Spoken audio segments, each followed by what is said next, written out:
Gipusil patay ang barangay kapitan sa barangay Mahayahay didto sa lungsod sa Sultanaga di Mapuro, Lanao del Norte kagabi bandang alas 11:30 Agosto 21, tuig 2022.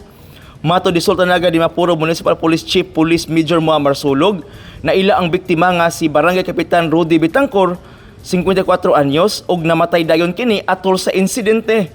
Sa Blatters SND nakaagom og daghang samad pinusilan ang biktima hinungdan sa iyang hinanaling kamatayon.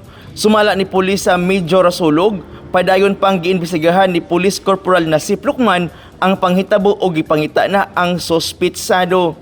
Samtang dito sa Zamboanga City, duha ka tawo ang grabeng nasamdan sa dihang nahulog ang container van samtang nagdiskarga sila og mga gamit niini dito sa Tutuan Highway, Zamboanga City bandang alas 10 karong buntag, Agosto 22, tuig 2022.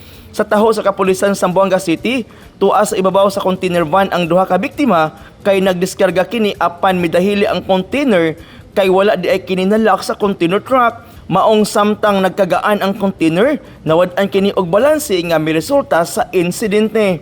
Ang isa naipit ang duha ka wala panganli nga mga biktima. Usa ang nagrabihan kay naipit sa ilalom sa container van. Apan nakuha na kini sa mga rescuers gikan sa Bureau of Fire, Philippine National Red Cross o sa Zamboanga City Disasters Office. Ana-ana karon ang mga biktima sa ospital. Michael Navarro, Newsline Philippines, Lanao del Norte. Stay safe.